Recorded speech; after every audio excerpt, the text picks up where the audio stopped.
Big Sills! Start of week 7 tonight. Looking forward to it. A very interesting ball game tonight as well. Jags and Saints, who are they? What team is going to pull ahead to where we start thinking that you're truly a contender, or are you a pretender? You know, we're getting to the part of the season now where it's not early in the year anymore when we're talking about week 7, right? We're in that part of the season now where we're doing this. All right. Some teams have to start separating themselves. I got to tell you something. I have really learned a lot watching the Miami Dolphins this week with the 22, watching their press conferences, how Mike McDaniel is running his football team. And I'll tell you something, you really see a contrast between the Philadelphia Eagles and the Miami Dolphins and their approach and their philosophy, how they look at things. And I got to say this to you about Mike McDaniel. You know what? Tony and I talk about this all the time. I am no longer ever going to say this, that, hey, can you imagine Patrick Mahomes in the Philadelphia Eagles system? Mike McDaniel shut down a reporter for asking that. He just shut him down. The reporter, and I'm paraphrasing here, said this. He goes, you know, there's a lot of people out there that believe that with your system, any quarterback could come down to Miami and run that system as efficiently and as effectively as Tagovailoa is. And Mike was asked, the head coach of the Dolphins, to expand on that. You know what he said? Who gives a fuck? Who cares? I've coached a long time. I'm paraphrasing what he said. I've coached a lot of players, and I've never seen what these players here are doing with the things I've done other places. I've never seen it. You know, we have special players here. This is a team. It's about coordinating. Put them in the proper position and let Tyreek and Waddle and all these other great players perform. I'm only as good as the dudes that we have in our roster and in our huddle. Who cares? Who gives an F? And I love that. And I will never do that again because he's right. You think Belichick is any lesser of a coach today than he was then? Of course not. He's got lesser players. This is what we talked about with guys like Nick Sirianni. Nick Sirianni is not 22-2. The players are. But there's one thing that the coaches can do. They can lose you games if they're not in sync with the players. That's what's going on in Philadelphia compared to what's going on in Miami. Are the Eagles a better roster? All around 53? Probably so, because I think they got more talented people on defense in Philly than they do in Miami. Chubb's a good player. Ramsey's still injured, and I know he's practicing now, but he's not going to be ready for Sunday night's game. Every coach relies on the roster that's put in front of him and whether or not you're good enough to put the chess pieces together. And if you're not, you're going to be fired, whether you were a coach of the year 2 years ago or today. Okay? What would Patrick Mahomes do in Philly? I don't know. That's what Mike McDaniel says. He's right. A coach is only as good as the roster he has. You know, are there guys that put guys in position? He goes, I've been doing this for years. I've been putting guys in positions, but I've never seen anything like what we're doing down here. These guys are electric athletes. They're special. Tyreek is special. Tua is special. Could you have that same formula with a different guy? He's like, I don't know. Who cares? That's a super approach. And it's clear thinking.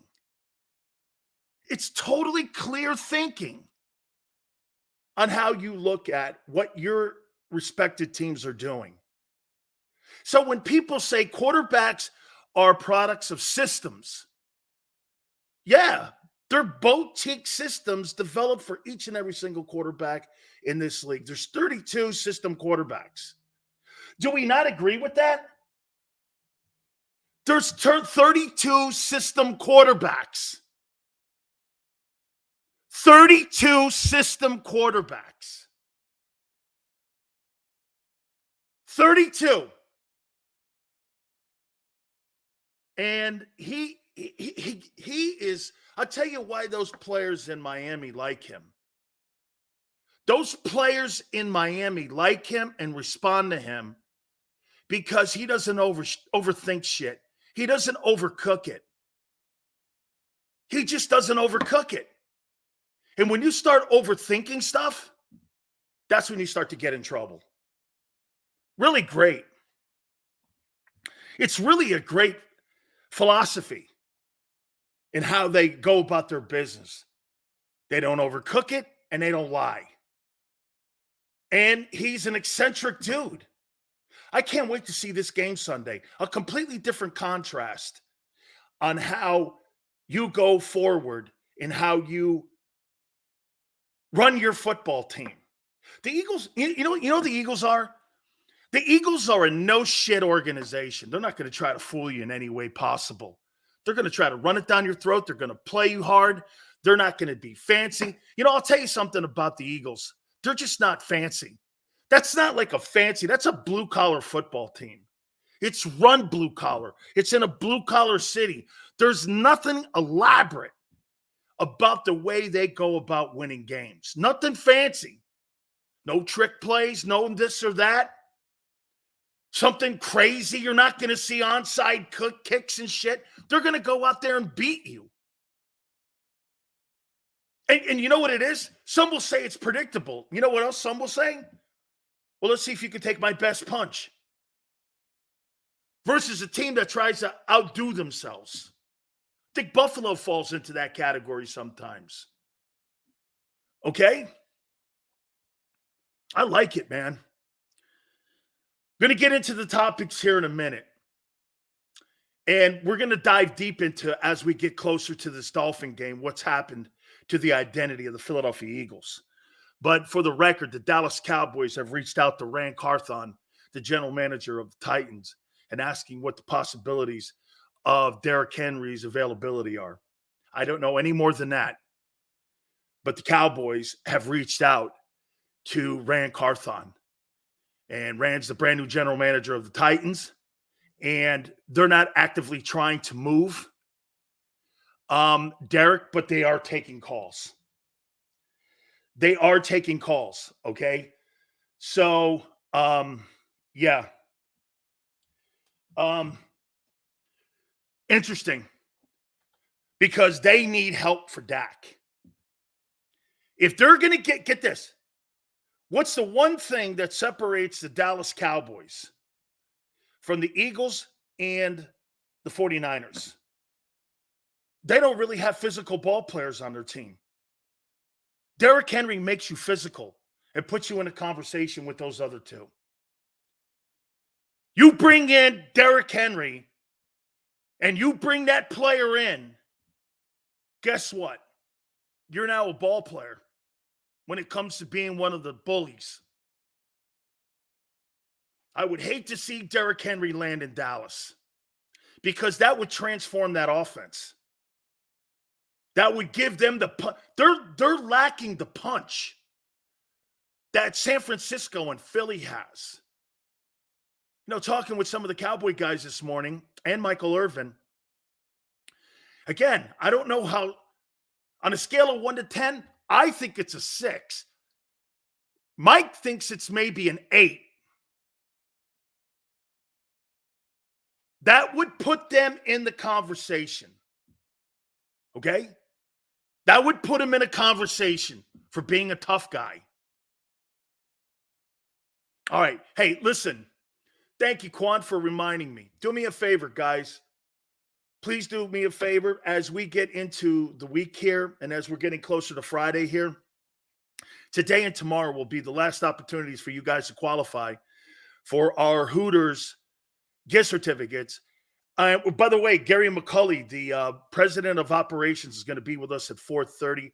We're also going to have Howard Balzer with us from Sirius XM and also Talk of Fame Network at 5:30. The segment with Tone at 3:30. We'll have him, but we're going to put up a code word for the next 4 hours. All you do is email us at dansilioshow@gmail.com. We are going to give you an opportunity to win yourself some gift certificates, and we will name the winners on Monday, and we'll let you know again if you are those winners. That'll be on a football Monday. By the way, we're getting closer to an appearance when it comes to being in town, and it looks like it could be Cowboy Week. Okay? So how about that? Big Sil's in town in Philly for Cowboy Week. How you doing? Big Sil's in town for Cowboy Week. Woo! Dude, that play. Hey, I get this. If those two teams remain with the records they have, that game will be one of the most anticipated games of the entire year. And you're talking 35 million people will clearly watch that football game. Okay? Hey, man. What a foot. If you know what? I should be doing this. Says you got to be rooting for the Eagles and the Cowboys to win and keep winning until they get to that Sunday game. Yeah. Okay. Maybe, hey, content. If content is king, why would I be picking against the Eagles? I want them to have, hey, maybe what we should do. Oh, yeah, no. I want that to be with the records currently the way it is right now, right? Wow, would that be great, man? So, all right. So we'll give you some more information in on that. So please hit the like button here. All right. Can I ask you something here? Before we get into the identity change that's going on, there's almost like a transition going on here with your Eagle offense, and we got numbers to prove it. Why is Sirianni taking blame for Jalen's interception? And why does he constantly have to defend decision-making after the fact? How many apologies is this now for him taking blame for bad situational play calling? 3? 4? I mean, dude, why do that? Why point that out? The media doesn't need an explanation. Why are you answering that? Now, let me ask you this. Is he defending Brian Johnson or Howie or both? Why is he defending him? I don't get it. Why are you defending a guy when you say this? Well, I'm really happy with the run to pass ratio in the Jet game. How could you possibly say something that is so untrue? And again, even if it is true, you're getting away from who you are. Why are you defending these guys? Or is that part of the job title? Is that part of the job description that he feels that he has to defend his coordinators and his GM when he stands in front of a mic? I'm trying to understand where he's going here with this. I mean, I don't understand why the necessary need to have to explain, well, hey, that's my fault. No, it's not, Nick. It's Nick. You should have had the in-game smarts to stop it then, not give me Monday morning quarterback conversation. There's too much Monday morning coaching going on here and not enough Sunday coaching going on. Monday morning coaches, I don't need that. I need an in-game coach to make decision-making at moments of clarity that when it's needed, you go like this, I'm vetoing that play or I'm going through with that play.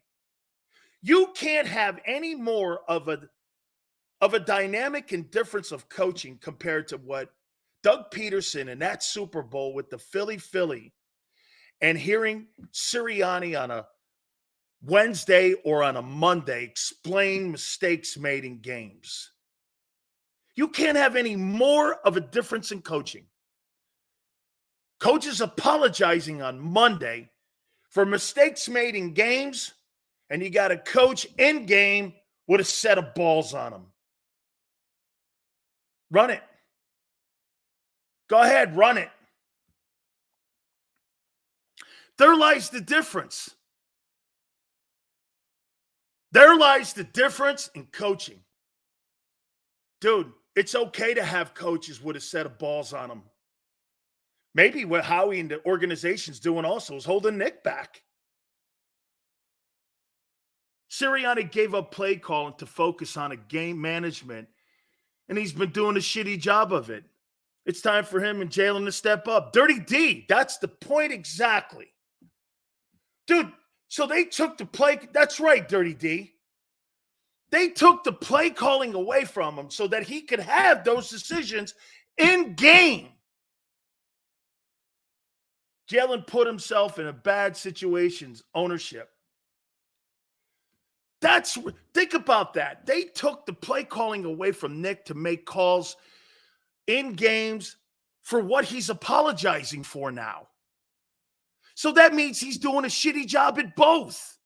Dude, that team wins because of the great players that are on that football field, and there is no question about it.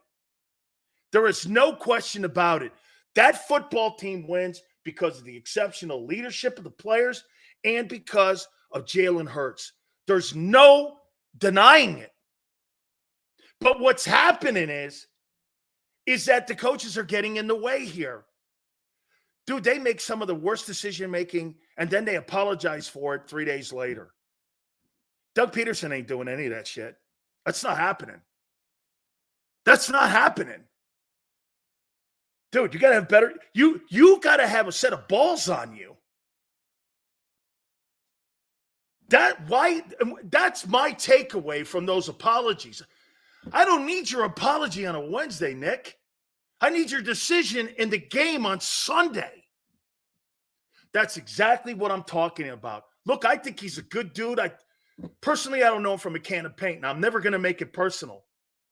But dude, when you're, it's my fault. You know what he said too? The play design. Well, if you knew the play design was going to hurt Jack Driscoll on pass protection, you still went ahead and had the play called anyway. Did you fundamentally think the play out? No.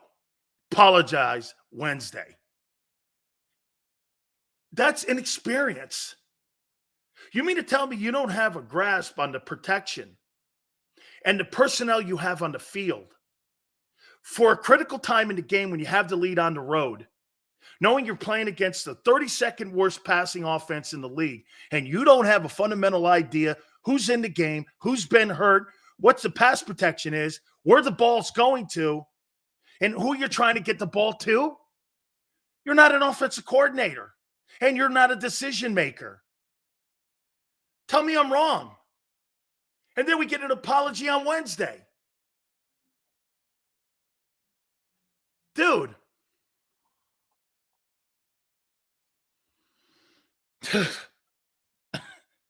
Okay. And then let's combine now the topic.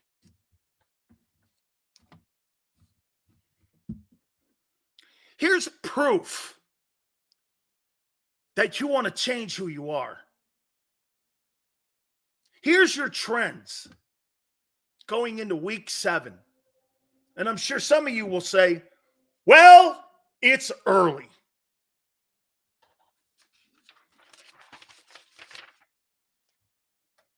The first game of the year, you had 25 attempts and 33 passes. You kept the Patriots in the game.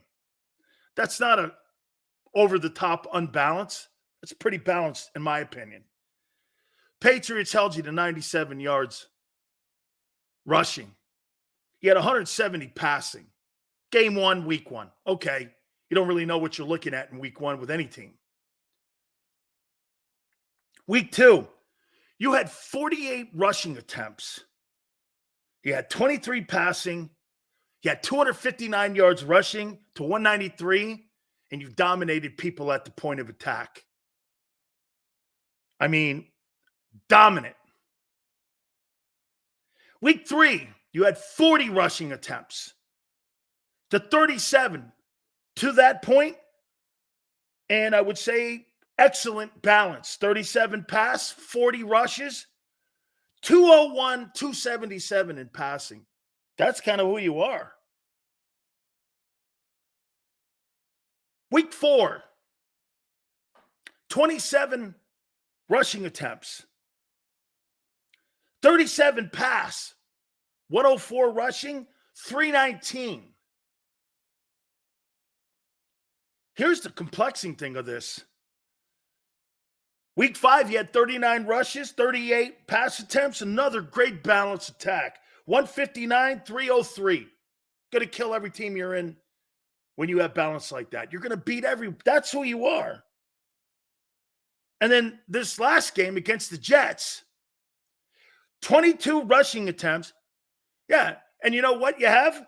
When you have more pass attempts, you have more turnover opportunities and higher turnover rate. When you throw the ball more, there's more turnovers. They're high percentage turnover plays. Handing the football off and running the ball that's the difference what you did a year ago.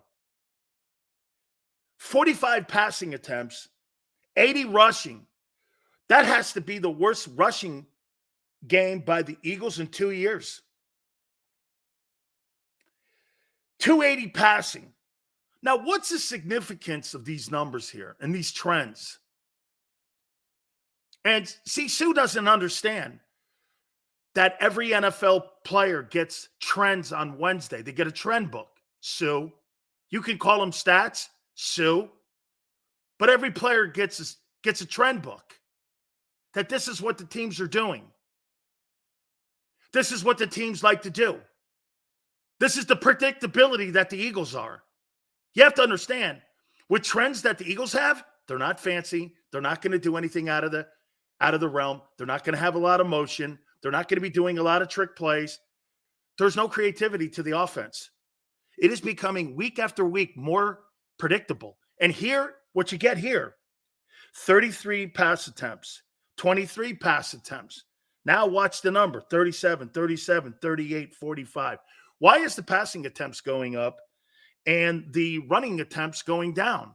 Are you really trying to change the identity of who Jalen Hurts and the offense really was a year ago? Were you not happy with the offense that you had? They are contradicting themselves from what they were a year ago, just in how they're approaching the games so far this year. They don't want to be the 2022 Eagle offense. They want to be something else. And you know what they're doing in the process? They're becoming a finesse team. Why would you be a finesse team when you have power players?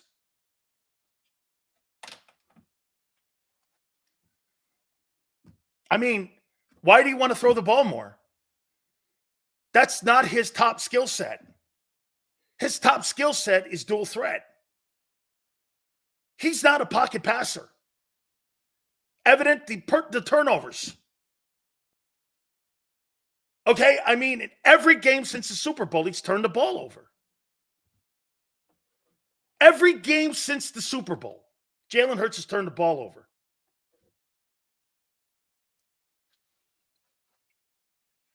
Tone says this, at this point, the offensive staff is hiding behind the talent of this roster.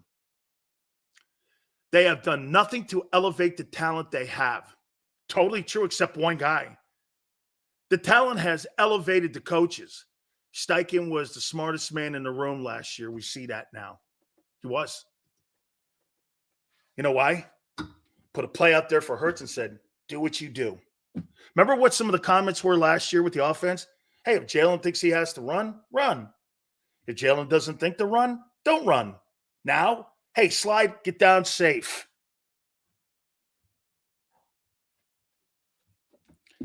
This is who you – some people who are fantasy football players will look at this and call them stats. This is your behavior. If I walk a mile every day, or I walk 2 miles every day, that's a predictable thing on a trend that I do every day of my life. It's called a routine. The Eagles are becoming routine. That's why defenses are catching up to them. That's why when you watch, I'll tell you something, like I said, when you watch the Dolphins prepare for a game and you watch the Eagles prepare for a game, dude, easiest game plan you could ever have. You just don't, hey, here's the Tone's point. It's so difficult to put a defensive game plan against the Dolphins because of the talent and because of the coach. But as an overall team, it's not that hard, difficult to really game plan against their defense. I think it's a work in progress still. So as a roster, the Eagles are still better. So what does that mean? Well, the coaches are keeping them in every ball game. And I'm talking about every team that you play. They're keeping these guys in it. They don't know what they're doing. Desai does. I always have to go back to that. Desai does. The absolute inability to adjust this offense is costing the Eagles predictability trends. Some of you don't understand that. You know what? I'm going to dig out a trend book for tomorrow's show, and I'm going to show you exactly what Sue doesn't understand or some of you guys don't understand. Do you understand what a trend book is? A trend book is what a team likes to do on 1st and 10. They'll go like this. They'll run the ball. And hey, by the way, once again, you're struggling on 1st down. Like you did in 21. You're struggling on 1st down. The problem that you have is this is what they'll do. They'll come at you and do this. This is what this team likes to do on 1st and 10. They like to throw the ball to the slot. They like to, and by the way, there's no crossing routes whatsoever on that offense. Man, I'll tell you, I'm serious. When you watch the Dolphins put a game plan together and you watch the Eagles put a game plan together, it is like watching high school and the Dolphins. There's no creativity. If you keep doing the same things over and over and over again, don't you think somebody's going to duck? Last year, nobody could duck. This year, they're ducking. They're not going to throw it here. That's what teams are saying about the Eagles. They're not going to run a counter tray here. It's not what they do. You know, you look at what you're becoming. The Eagles want to throw the ball more because they paid the guy $50 million. That's not a philosophy. That's wishful thinking.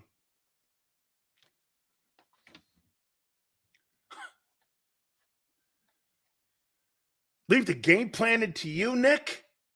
That team wouldn't win a game. Nick Sirianni on the Bears is Matt Eberflus. Nick Sirianni is Matt Eberflus. That guy's not a good coach.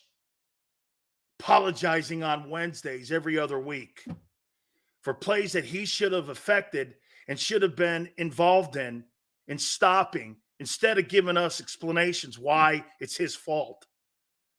Jesus criminy, guy. I don't want apologies. I want results. This guy's giving you apologies. What? You're supposed to be, you had your game plan and your play calling duties taken from you so you could make situations and calls on the play you apologize for. What's the excuse for the incompetence in game not to have a decision on that call? What's the excuse? That's on me? Well, guy, cost you the game.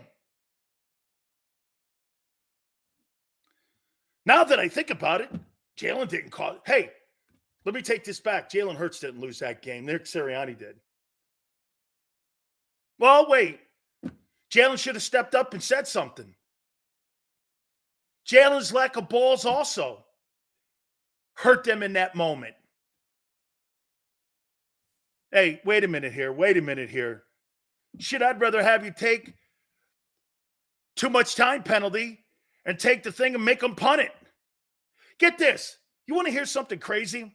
OC needs to teach checkdowns for bailout plays. How about this one here? You know what would have been a better play in that last interception in the game that cost you the game? If you took a too much time penalty and punted it versus throwing it to try to pick up the first down. Think about that. A negative play would have helped you more than the play you ran and the play you apologized for today. How dumb. Dude, I don't want coaches saying sorry to me. The offense doesn't have hot reads for blitzes. How the hell does a professional offense not have hot reads? Get to watch my two Super Bowl favorites Sunday, Miami versus Philadelphia. Hey, and here's what you want to see predictability on what's going to happen on Sunday. I already know what Fangio's going to do. You know what Fangio's going to do? He's going to blitz up the middle. He's going to blitz up the middle. He's going to make Jalen roll right, and he's going to force him to the right of the field consistently, which will result in 2 picks. Guarantee it. Guarantee it. Vic Fangio he's not, get this. You know, I'll give you guys something here that George Foreman used to say. You know what George Foreman used to do? George Foreman used to throw these big giant. Remember when he was in the ring? He would throw these like this, these gigantic left hooks, knowing full well he wasn't going to hit the guy. What was he trying to do? He was trying to center him for his right hand. And in the fight, he kept doing it. He said he did this to Michael Moore. He kept trying to hurt him. He's hurting him over. He's not even trying to hit him. But what he was waiting for, because somewhere in the fight was going to be an opportunity to throw that right hand. And he was going to be centered for him. And in the 10th round, he knocked him out. That's what Fangio's going to do to Jalen. He's going to move him to certain points of the game. It's not going to be about last week. The Jets did that. They had 2 sacks. I felt like they had 22 sacks. But they were making Hurts move off his point, making him roll like he did in 21. Guess what they did? Robert Saleh was brilliant. Now you go back and you think about what he did. He made Hurts revert back to a lot of his tendencies that he had in 21 in that game on Sunday. Fangio knows that. Don't you think being around that organization, Vic Fangio knows he knows exactly how to defend and how to get to Hurts. Now, on the other end, Hurts is going against a Fangio-style defense every day. That's going to be a really cool dynamic to watch. Okay? Because he sees that thing every day in practice. Telling you, who's got the advantage? Well, with the coaches that you have, besides Desai, check Mike McDaniel. The quarterback school on YouTube analyzed for 40 minutes quarterback play and play calling for week 6. Didn't look good for BJ or Hurts. Basic concepts not being used. Correct. Run a freaking crossing pattern. Move those guys around. They're so basic that you can really see the plays coming. You can be a guy who can predict the next play on the Eagle offense now. And it's getting worse every week. It's getting worse every week. And the only reason that the Eagles are doing really well is because the players are so good. You haven't played against a roster yet that's equal to you. Thank God. And you've lost to a team that's got a lesser roster than you. That is, again, you see, people are going to do this. Well, we're 5-1 to 22-2. You're not looking at overall, this is not about 6 games. This is about what you're trending to January. How you're looking as you get to, we're looking at this on how you're going to look in January. Are you getting better or worse? I don't think you're getting better. I think you're making more fundamental mistakes and you're getting more empty calorie stats. Why are teams still in games with you every week? Why is every team still in games with you? I'll tell you what, this has been an absolutely sensational year for defenses because these guys have gotten just as smart as the coordinators that are on the other side of the ball. I've never seen anything like it. And if I know this, the NFL will do some things to change the rules because they can't have the defenses catching up with the offense. But it's happened. Scoring's down, red zone scoring's down. These guys are understanding how to do it now. And you know what's thing about Jonathan Gannon? I got to give you something here. This zone coverage thing and keeping everything underneath because teams don't have full teams and a quarterback will make a mistake in the game if you're not doing things correctly and fundamentally right. Somebody will throw a pick in the game. And that's usually, that's usually the difference in a ball game is a pick. 1 turnover. Just so happened for the Eagles, 4 turnovers. It took 4 turnovers for the Jets to have to hold you off and beat you. That tells you how good you are and how undisciplined your coaching was and player execution was on Sunday. That's why I come away from that game with the Jets going, it was just a poor outing for them. Get this. I say this to you about that Jets game. Hey, it's a poor outing. You put 2 in a row, then we got a problem. 5-1 don't mean shit. Last Giants started 6-0. What happened? I mean,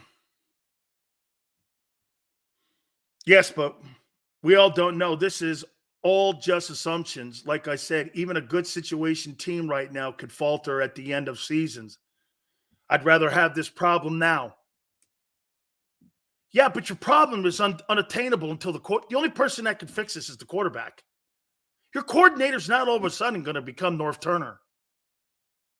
I mean, you think your coordinator's just going to go, hey, no, okay, unless you change him out. I'll tell you this. I wouldn't mind a consultant coming in. I wouldn't mind an offensive consultant coming in. Maybe go get Dan Mullen. Somebody who understands concepts and RPOs.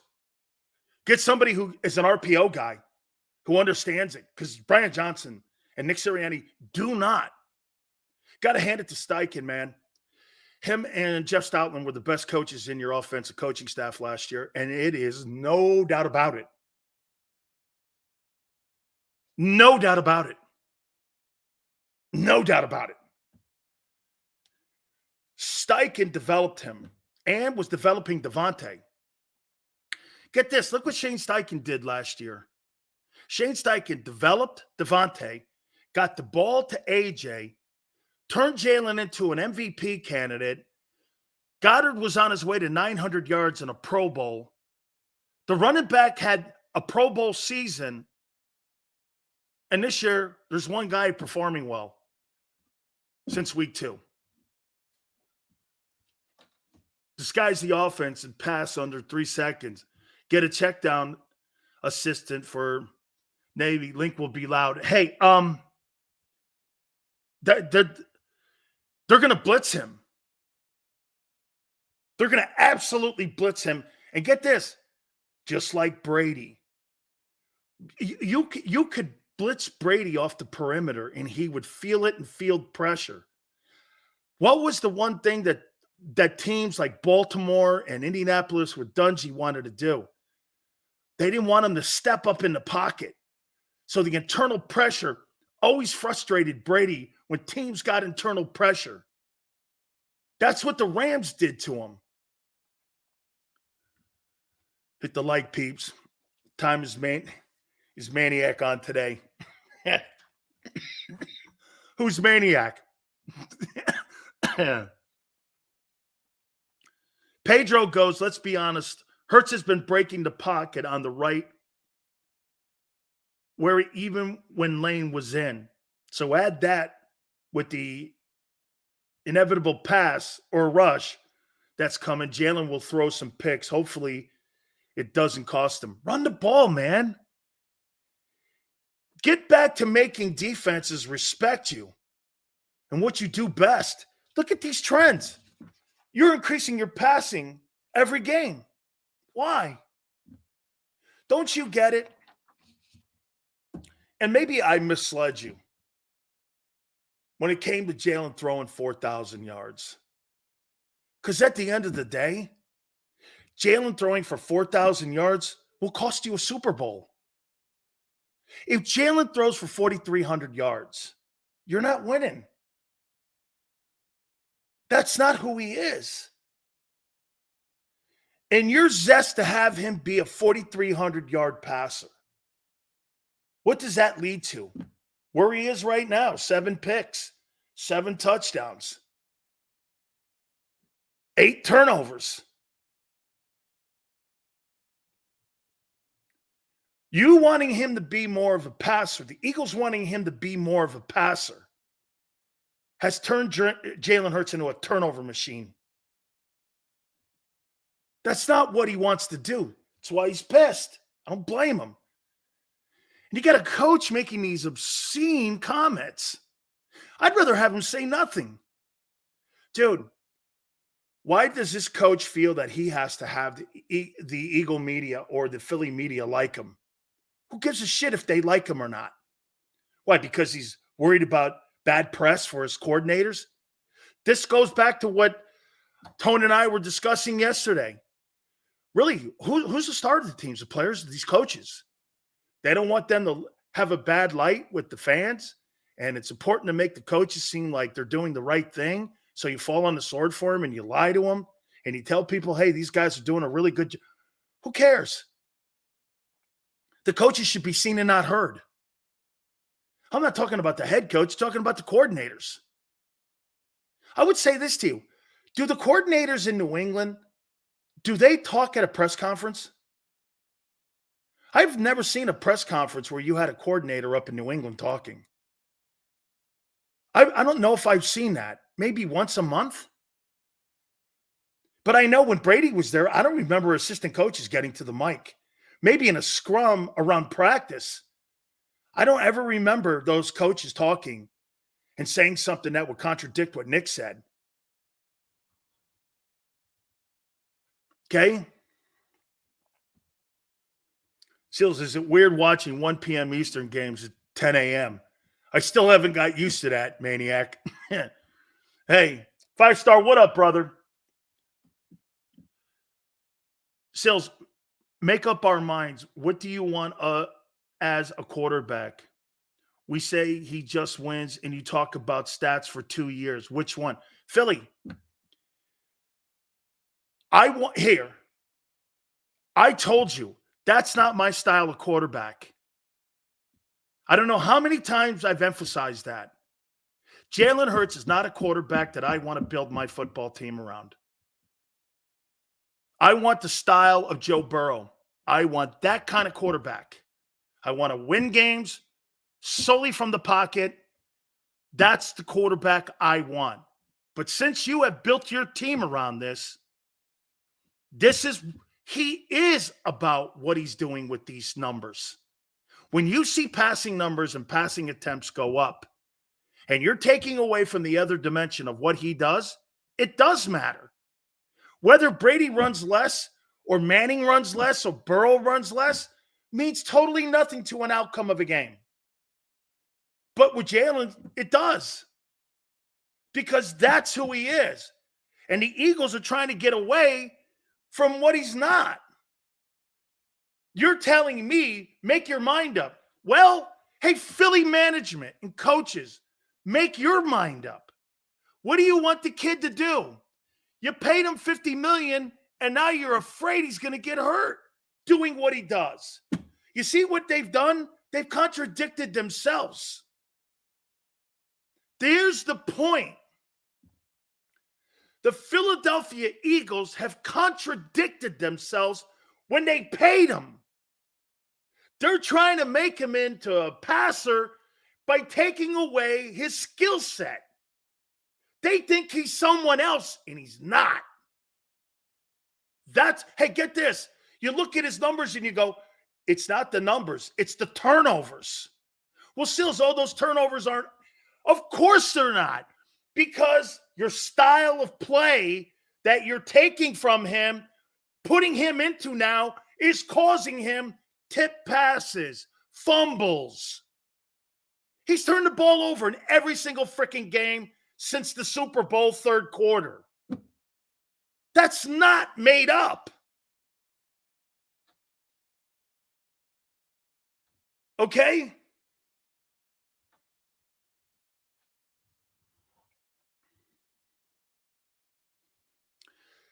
Sills, I'm serious. I believe this is coming from the front office. Of course it is. Do you know it's probably coming from the front office indirectly? Like, they're not saying, do this play, do that play. The hirings dictate that. The players dictate that. The inactives dictate that. The contracts dictate that. How Howie is involved in Thursday's game day roster dictates that. It dictated it for that has not changed. It's actually gotten more into the front office's hands for the game day actives.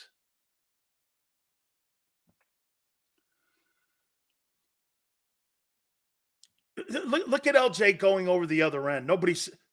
He goes like this. We get it. The Eagles blow, fire Howie, fire Nick, season done. 215. Today is my birthday. I won a Sills and an NFL boot. 215. Happy birthday to you, my friend. Okay? Happy birthday. Hey, that's okay because LJ reminds me of people. Okay, we're no good. Okay, go home. Throw everything in the garbage. It's no good. That's not what we're saying, ding dong. Relax, ding dong. Holy Maran. Hey, that's it. We're no good. Nobody's saying that. Nobody's saying you're not one of the two teams in the NFC that are the best rosters in the sport. Who said that? Holy cow. LJ, you are a ding-dong.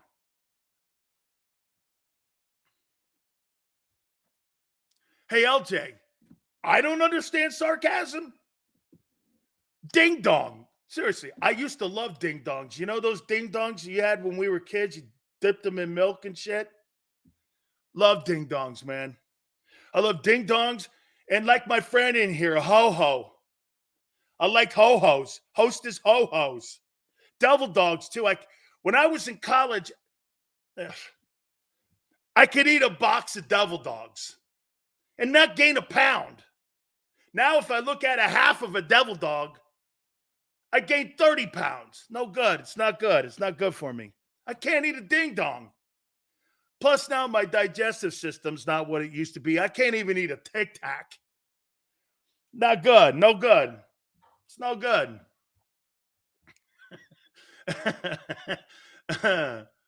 What we're saying is this team is playing below their potential. I don't care what stat they pull out of their asses. This team does not flow like they used to. It's so damn obvious. Yeah, because Tones looked beyond the numbers of the record. And he's like, get this. Tone and the smart football people will look at the 5-1 and the 22-2, I guarantee you, and be more frustrated. You're more frustrated by that record than you're happy because you know you're better. Dude, when you're elite and you're playing under your elite level and you still have the same record, are you happy or sad? or just grateful for winning games.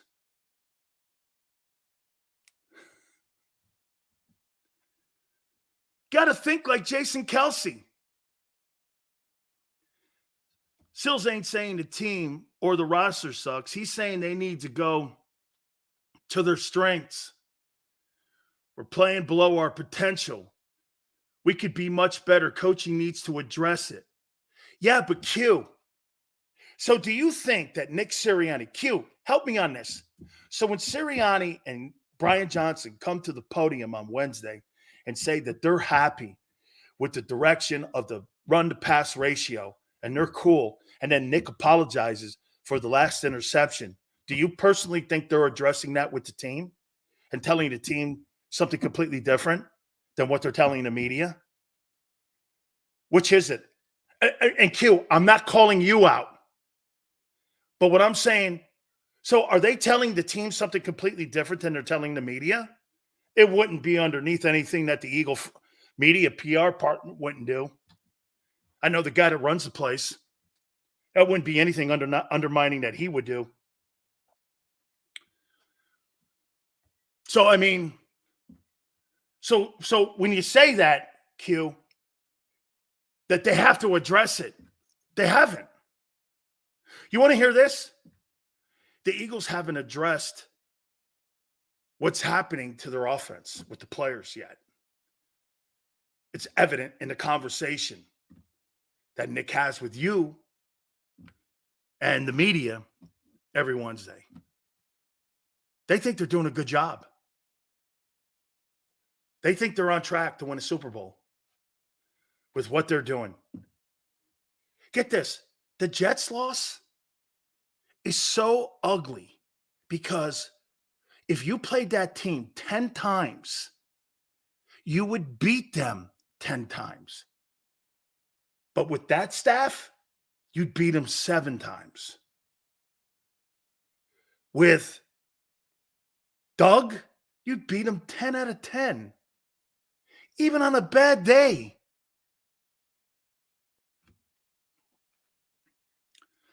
Sills, if Hurts doesn't turn into a 4,040 touchdown quarterback, will the front office blame Hurts or the coaching staff? Coaching staff. Coaches are interchangeable at that place. Haven't they proven that to you? Trucker. If they could fire Andy Reid and Doug Peterson, who's Nick Sirianni? Nick Sirianni has failed at everything that he has done except this, allowing the players to carry him. Nick Sirianni is taking credit for something he's not responsible for. Am I wrong? He's taking credit for shit he's not responsible for. He's benefiting from Jason Kelsey and Jalen Hurts. He's Matt Eberflus. I'll say it again to you. So he wasn't a good play caller. He's apologizing for in-game adjustment and in-game decision-making. What's his job? Wait a minute. Eagle fan. Okay, JM, I'm wrong. So they took play calling away. Wait a minute. Let's do this. Did they take play calling away from him? Yes or no? Did they take play calling away from him? Have they taken play calling away from him when he was 2-5 and the thing was going nowhere? Did they take Shane Steichen? Shane Steichen said that. Maybe you should give it up. Okay?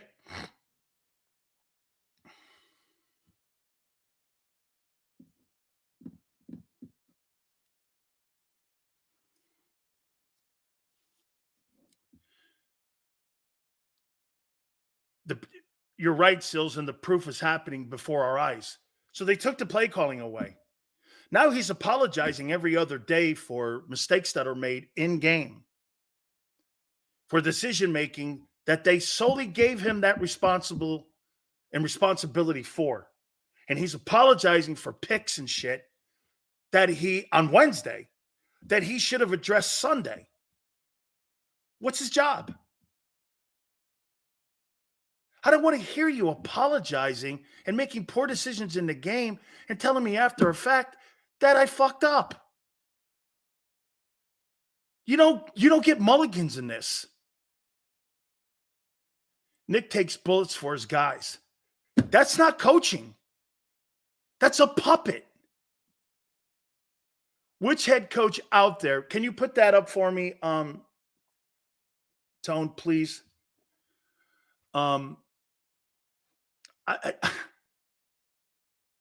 coach out there does what? Bill Belichick never apologizes for anything he ever does. And someone I thought I read something where they go, yeah, but okay, so does Bill drafted Brady. Bill developed Brady. Bill got him proper coaches around him. Hey, the guy in Las Vegas may not be a good head coach, but he's a hell of a coordinator. Hence the 5 Super Bowls he won with Brady. They had Romeo Cornell up there, who was a great D coordinator. They had Belichick's the greatest D coordinator in the history of the NFL. So you had the greatest D coordinator in the history of the NFL, and he was helping develop the greatest quarterback of all time. Do you think there's any coincidence that Bill Belichick coached the greatest defensive player of all time and the greatest offensive player of all time? Do you think there's any coincidence to that? Or is that just, hey, it just fell in his lap?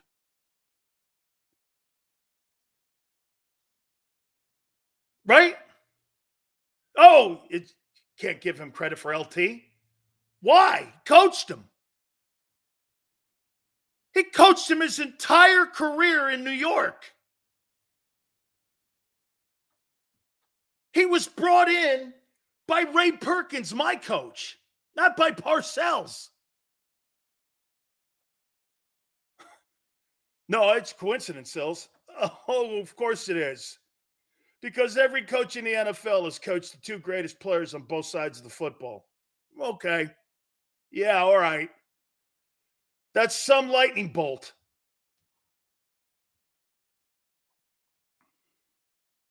Holy cow. Brady had great coaching around him. Jalen Hurts, I would say this is probably the worst coaching staff around him in his entire college and pro career.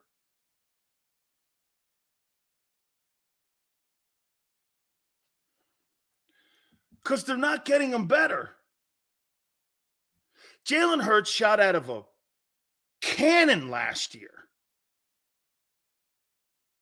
And nobody had game film on him. What did you think people were going to do? All of you kept saying Jalen's going to have another level. I said, Jalen's next level will be this, not this. Once you get that giant growth spurt, you don't have another one like that. You're hoping Brady went up like this. Brady had that giant growth spurt from year 1 to 2. All of a sudden, it kept getting better and better. Dude, they weren't winning Super Bowls with Tom Brady in the first half of that dynasty. Adam Vinatieri and the defenses were. Brady was putting him in field goal positions to win, and Vinatieri kicked him through the uprights to win Super Bowls. The back end of that 20-year dynasty, Brady started winning them. It wasn't Brady winning. That who kicked the game winner against the Rams? Brady put him in a position. It was like a 47-yarder.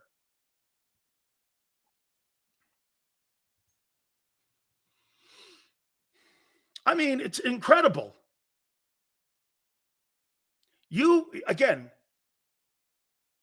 This guy, Mike McDaniel, on Sunday, holy crap.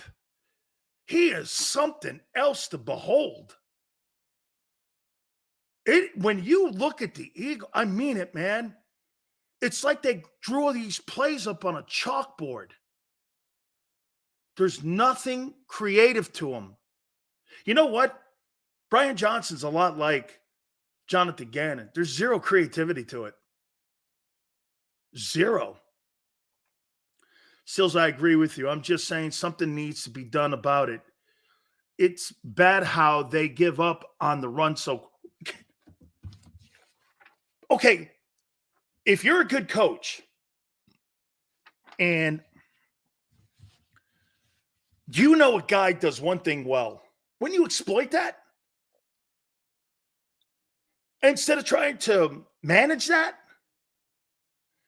I want to exploit Jalen Hurts. Look, if Jalen Hurts gets hurt in 5 years, and in that 5-year span, he wins you a Super Bowl, it was worth it. And then we'll all say, what could have been? What could have been if he played long? Who gives a shit about that? He's going to be financially wealthy beyond generations, and he would have brought the city of Philly another Super Bowl. What do you care if it's in the next 5 years or 3 years or trying to preserve him for 10 years? What is he, a jar of pickles?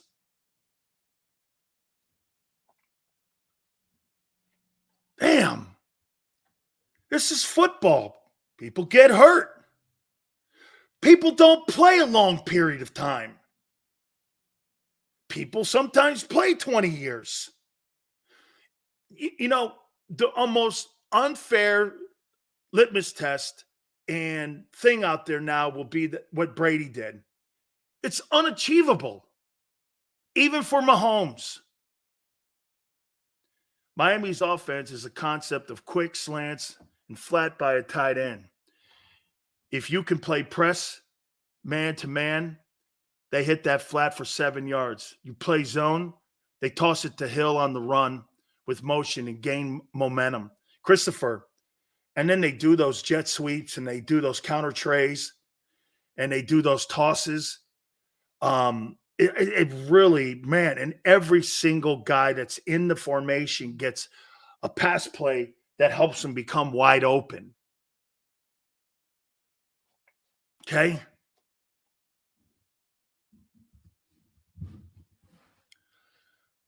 Better do something because Hurts' contract kicks in next year. Brian Johnson will not be the offensive coordinator next year. Me, I might get a college guy in there. Guy knows RPOs. Why not?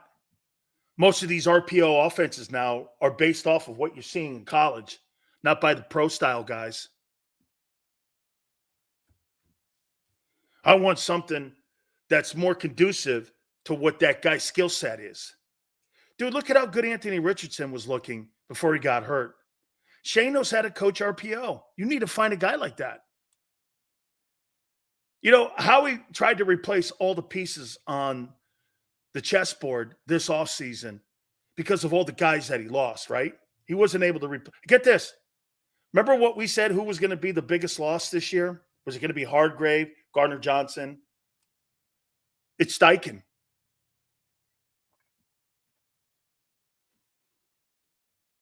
Dan, do you think Carter and Davis can limit the Dolphins' running game? I think they're better than what they have center and guard in the triangle. My question will be, where's Dean fitting into this? How are they going to handle that? Or again, is there going to be front office decisions to be made there? Because I'll tell you something, Mike McDaniel will take advantage when you start to substitute that position. What's the two positions you can't substitute? You can't substitute a Mike linebacker and your corners. Because don't you see every time those guys come out, what do? They attack it, either with a tight end, a running back, or as what Christopher said, if you press them, they're going to hit those quick slants. And if you play that zone, Hill's going to run by you. Get this, even with a 10-yard heads up for Slay, Tyreek Hill's going to run by him. Even with that guy runs 4 flat 40s. You're not staying with that guy. Even with a 10-yard heads up. And if you give that guy 10-yard heads up, it'd be pitch and catch all day. Pitch and catch all day. I do not think that the Dolphins are going to be able to slam the ball in there like that. Because here's why. I personally think that the defense has done really a nice job, and it's trending each and every single week, no matter who it is. They do a great job of jamming the run. And Fletcher's going to be a healthier week. I don't know what the status of Milton Williams is, but Carter's back. But who knows? Is he 100%?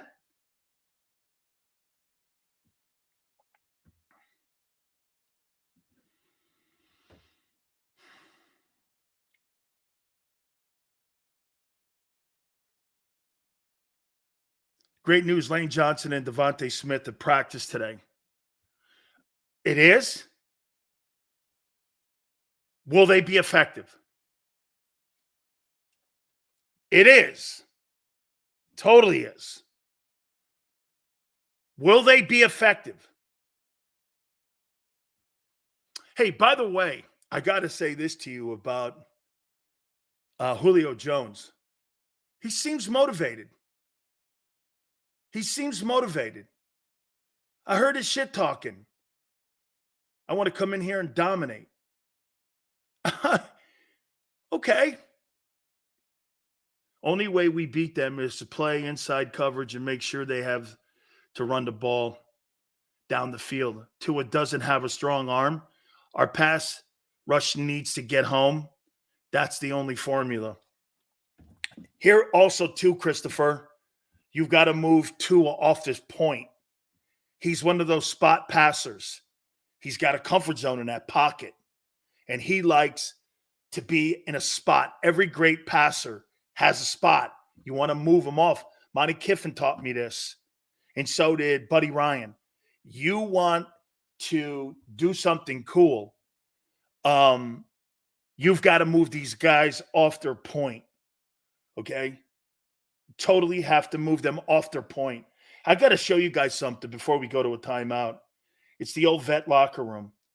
And because of the Kelly Green, by the way, I'm totally stoked for the Kelly Greens on Sunday.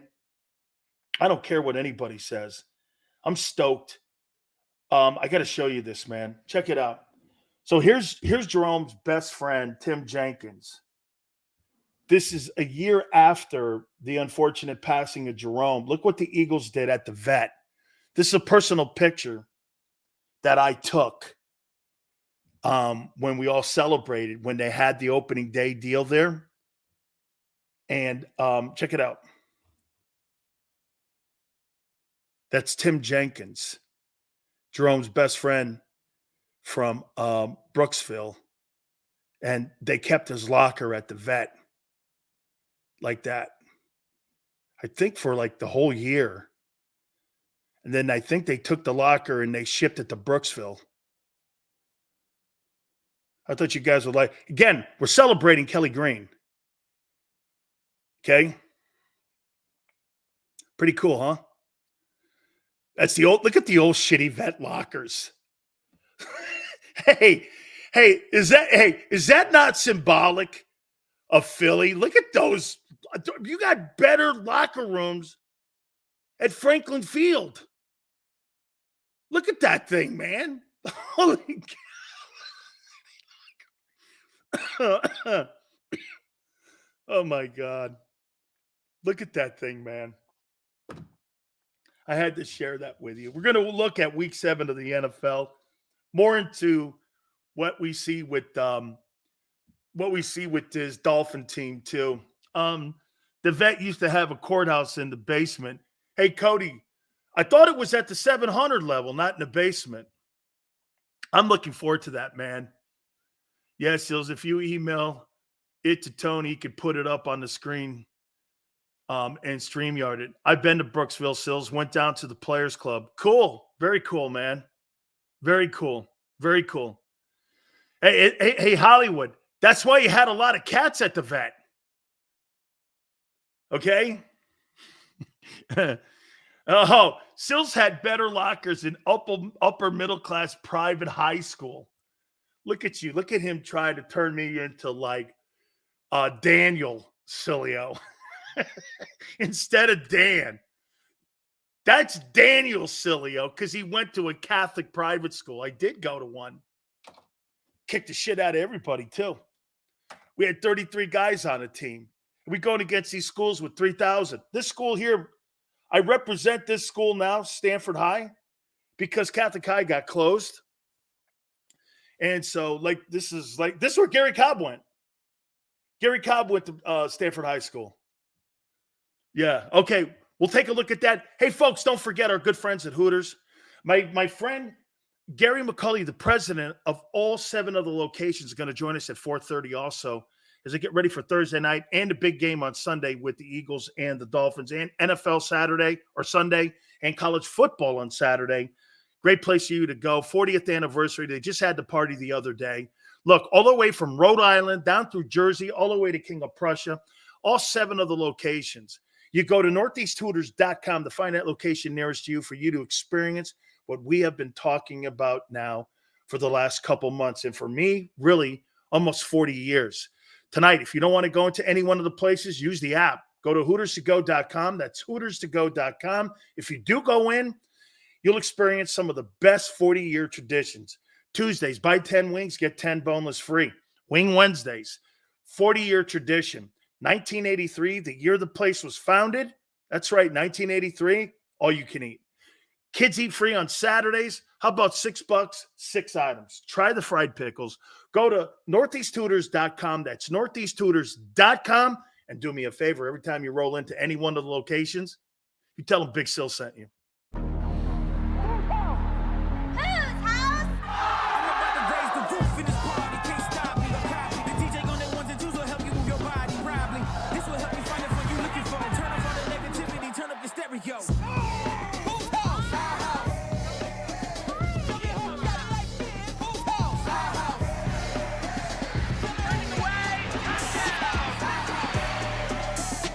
Football and Hooters, the perfect pair.